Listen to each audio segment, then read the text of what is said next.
Right,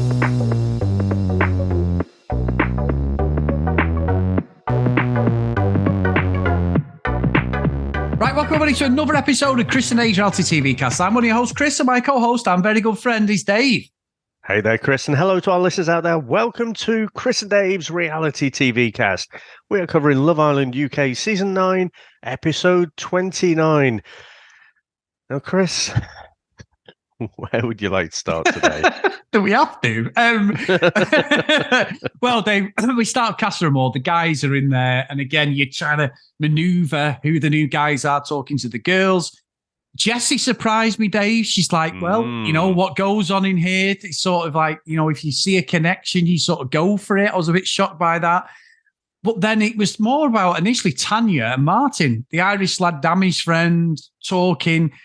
Very similar heritage. She's chatting about a day out and she's like, you know, you're going to be a test. And he drops in a smooth line of, I'm actually the exam. I was like, well, is that from the David Brent school of fucking chat up lines, Dave? But it seemed to work. And what got me out of this whole thing, and I'm not calling Tanya out because we've seen with Shaq, there's been a couple of red flags recently with Shaq and some of his reactions.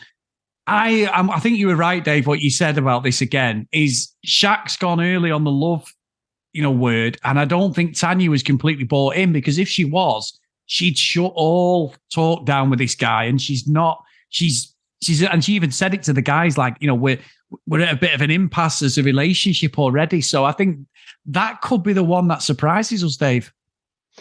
Well, it might surprise you, Chris, but I did predict it, so I'll just sit here in my smug little way, in my smoking jacket and pipe. No. Very good. Even leading up to that conversation, the fact that she says almost every conversation she has, that we see at least, she might be having other conversations, she's talking about these bumps in the road and, you know, she keeps saying, you know, these arguments make her go, which reminds me of an old 90s song, things that make you go, Yeah. But she keeps saying that. And so, you know, he's just he doesn't really have to work that hard. She will absolutely be looking to couple up with someone. I think she's made her mind up already, Chris, that she wants out with Shaq. And so... Yeah. The only reason she wouldn't do that is maybe if there's a bit of game playing going on in her mind, you know, thinking about how the audience will be perceiving them. And, you know, so maybe she might decide to go back with Shaq. But no, I feel deep down she does actually know that she wants to find someone else. But I found it very formulaic how everyone... I don't remember this from previous Casa Amors, where literally, you know, they all meet and then... each one of the new Casa Amor blokes, the Casa Amorians, go off and take one of the girls and have a chat. You know, it's weird. I found it very formulaic and very set up.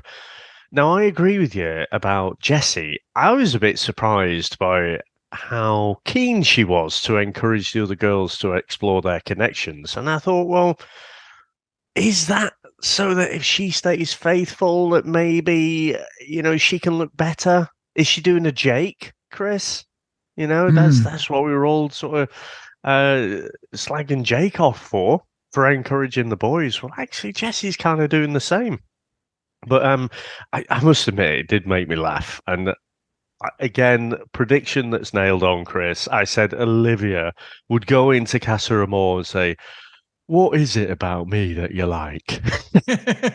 And fucking sure enough, the line comes out. Now, I kind of feel half bad. You know, 50% of me feels bad. You know, it's a semi, Chris. That it's not actually a terrible question to ask, because if you're being bullshitted constantly, it's like, oh yeah, you're great, you. And if you've heard that line, you know, she's not 20. You know, she's 27, I think, if I remember right. So she's heard lines like this, and it's just bullshit to try and get into your pants. But basically, you know, so tell me exactly. And then when they stumble and fumble, then, you know, she's like, well, you're full of shit. And it's a good filtering thing. But yeah, I mean, it's funny that no one else asks that. It's just, tell me, tell me what is great about me. Shower me with your praise, please.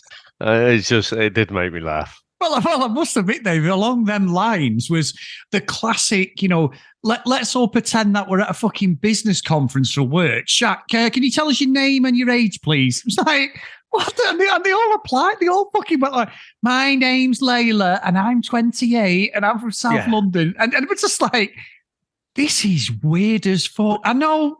But did you not notice, though? Sorry to cut across you. Did you not notice the guys in Casa did that as well? Yeah, they were like, here's my name, here's my age, and where I'm from. And I was like, that's fucking weird. You're not a military prisoner. You can say a bit more about yourself. But then the fact that Shaq asked that question, I thought, oh, producer led, isn't it? Yeah. There's no way you just come up with that by chance. Tells them, you might as well have said the old classic fucking line, tell us something that we don't know about you. It was just like, it's fucking weird. But anyway. Yeah, an ice-breaking challenge. Yeah, ice-breaking something that people are going to ask you more questions on. No, let's not do that. One of the worst things about them fucking conferences, I hate, Dave. Oh, it's terrible. But anyway, what got me was we had like the lad Kane, the Geordie, he made a play for Lana, chatted to Lana. Ron, straight away, Dave. Lana's chatting, and I'm not saying she didn't enjoy it. She enjoyed the attention, but fucking Ron, straight away. Well, we're not really a boyfriend and girlfriend. I'm just like, Ron, you're supposed to be loved up. You've gone through this whole bullshit for 3 weeks or 5 weeks. You two, straight away, he's not saying yes, I want to get with you, but he's not cutting it off like he did in the Villa, like when a couple of the newer bombshells came in. So I'm hoping, Dave, we're going to get somebody cheat. And I've got to say, Dave, the one person, and I'm jumping a bit. So in fact, Dave, have you got anything to say about Ron before I jump about that bit? You know what? I think Ron is the most David Brent character we've seen in Love Island. He's a good-looking young lad.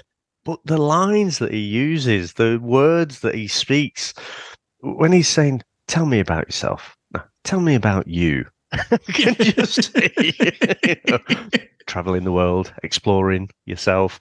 I can just see David Brent when he speaks now. It's just, I don't know, is he an astray or, again, is his tactical nous going to come in? I think there's what I picked up on in this episode is just how aware people are of the game. Yeah. So a bit later on, Claudia's getting upset and she's like, I don't even know why I'm upset, which is fair play because it has only been a few days with her and Casey. And then Tanya's like, it's all right. You'll be seeing him in a few days. You know what I mean? So there's no stakes to this at all, really. They all know what the game is. They all know what's coming. I fucking ranted about it so much yesterday, but, it's just tired. And the fact that, I had got Joe's words ringing in my ears, just pretend you like someone for a few weeks. That's all it takes. Pocket 25 grand each. Bada bing, you're off. It doesn't seem that difficult. And I just feel like there are fairly low stakes to this now. Yeah, and you know what, Dave? What's interesting? Even though I said, I had a bit of tea on Kai, had taught one of my nieces at school and all that. When Linda came in, who's from Salford, and then he went, I'm from Sale, I thought, you know what? If Kai listens to the podcast, he's probably going to beat me up, Dave. You know what I mean? Because he lives so close to where I live. Yeah, we're just the opposite ends of Sale, aren't we? So you're further into Stretford. I was down in Altrincham. Sale's pretty much right in the middle, isn't it? Yeah, exactly. So I was thinking, and I've been in Sale today. I was like, oh dear. But anyway, it's not just Kai you want to worry about. It's his family as well. They'll all be waiting for you. Do me in. You know what was funny though, Dave? And I've done this before, and I'm sure you have. When Kai said to the guys, they're confident, I know her, and he's shouting, Kim. He's like, just get reminded of Alan Partridge, Dan, and he's like, Kim. She just fucking ignored him. We had it on holiday. recently. So when we went to Vegas, we're in the pool at Park MGM, and Sam's swimming, and this American lady's going, Nikki to Sam, and I'm going, Nikki, and she's looking at me and like smiling and sort of waving. And her husband's there, and I'm like, I don't know what's going on here. Now, obviously, I do a YouTube holiday vlog channel. I've done it for years. Phelps Travel Vlogs, everybody, if you do want to see my ugly mug. But so when we go on holiday, I always vlog everything. We go the whole trip and everything. And she's going, Nikki. And Sam's just like meandering away there, Dave. And then the woman starts getting a little bit prickly. And in the end, I went, her name's not Nikki. She went, you look, and it's another guy, Nicky Firmage, who does Vegas vlogs. She thought I looked like him, Dave. And I was like, I look nothing like him, but she was just randomly saying this voice. But then Sam turned around and went, my name's Sam. After I started talking to her, she's like, I'm so sorry. But it was, I felt for her then. I sort of reached out, but I've done that myself where you wave at someone and go, oh shit, that's not fucking who I know. It's just fucking carry on. So anyway, it just tickled me because I thought we've all been in that situation in our life. Yeah, absolutely. I remember I was in a hotel in Singapore, right? I was a bit kind of jet lagged and head's a bit fuzzy and stuff, but just got out of the pool and was ready to go onto the sun lounger, Chris, and got out and I spotted someone I recognised. I wasn't sure where I recognised them from because again, I'm a little bit fuzzy, and I'm just like, "Oh, you all right?" Little ginger fella says to me, "Hey, you all right?" And I got onto the sunbed, and I went to. It was my colleague, it was a work thing. I went, that's Gordon Strachan, that, isn't it? But it was really like acting like I knew him. Oh, you all right? How's it going? Like, you must get it a lot, when people recognize you, but they don't quite know where from. Yeah. So I know what you mean. No, it's just a random thing now, Dave. Sorry, just tickled me. I know I took us off on one of my tangents, but I'll tell you what. On my bingo card, and this is where I felt it's a bit fishy, if I'm being honest, Dave, is Will talks to the new girl. I think it's Layla. And he's literally saying, oh, I'm open for a bit of cheating going on, a bit of something. I found that one completely out of character for Will. I'm not saying that he can't be attracted to her, but he was just like, oh, yeah, and she gave him a little bit of chat, a little bit of flirting, and he was in. And I was like, this seems a bit fucking weird. Is this like a producer thing? I'm so skeptical that this is even real because we've seen nothing from Will. I mean, he won the lap dancing competition, but that's because he was being a fucking bellend. It wasn't because he was fucking Channing Tatum or anything. It wasn't like Magic Mike doing that. It's because he was fucking everybody's friend doing his butlings in print. Yeah, it's fun, silly thing. So I'm skeptical whether this is even real, Dave. So and then with what Jesse said as well, I was like, this seems a bit weird.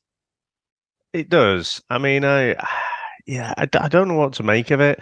I can't say I'm thirsting for tomorrow's episode to find out what happens, but it does remind me a little bit of the Curtis situation, where out of the blue, there were no warning signs whatsoever. It seemed to be coupled up, Curtis with Amy, and everything was going swimmingly. They were married up pretty much. Old married couple. Curtis would sort out the coffees in the morning, but there was nothing. And then suddenly, in the middle of Casa, he has this conversation. And it's like, oh yeah, really, really into you. And it's like, what have we missed? Yeah. And the same for Jesse and Will. I just feel like they've been so together. And I'm afraid, Chris, I've always had this little question mark over Jessie, because the way she made a beeline for Will, she wasn't interested in anyone else. Will was super popular. We were all speculating he was going to be the next Dr. Alex or, the next Hugo. But suddenly she latched onto him.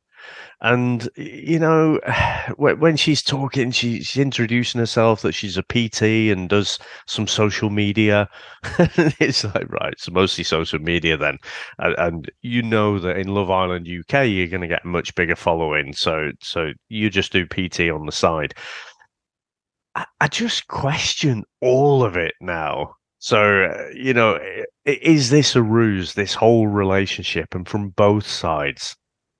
You know, has there been little bit of tactical play going on that we're not aware of? Because it doesn't make sense. But yeah, let's see. I guess. Yeah, let's see. And then finally, Dave, we saw that Sammy, OG Sammy, with Tom, said one of the lines that I hate, and you might not hate it, but she said, "I'd rather beg for forgiveness than ask for permission." Basically saying all bets are off. And then Tom makes a play for another Sammy. So if you did get a tattoo, Dave, at least it's the same girl with the same name.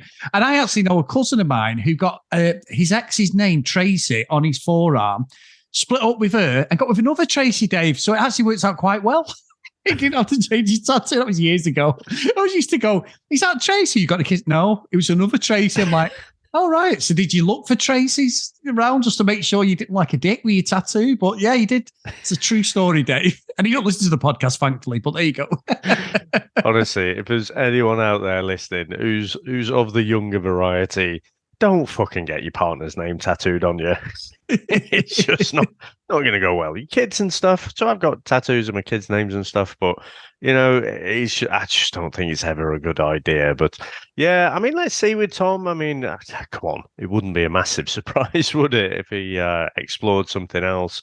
So yeah, I don't know. I don't know which way it's going to go with these. I still think Ron, he's going to want to explore things, but again, we're so close to the end now, or we're closer to the end than we are from the beginning. So the fact that they're so meta aware, Chris, I'm just struggling to feel like there's anything at stake at all here.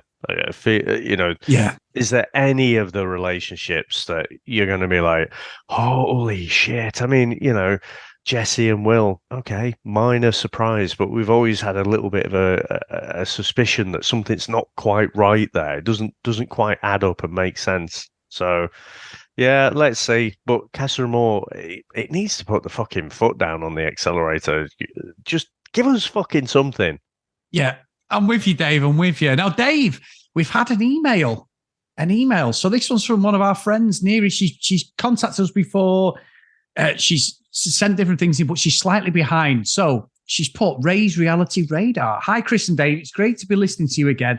So I'm only up to episode 19 of Love Island. Apologies to you all who are up to date, but these are my predictions. Number 1, Kai and Olivia for the win. That's an unusual one, Dave. Olivia becomes a movie star, being a doppelganger for Catherine Zeta-Jones and the voiceover for Camilla Parker Bowles. Number 3, Ron the Bellend is trampled by a herd of African elephants on his way back from Casa Amor, and I don't care what happens after that. Tell me I'm close. And then she's put, P.S.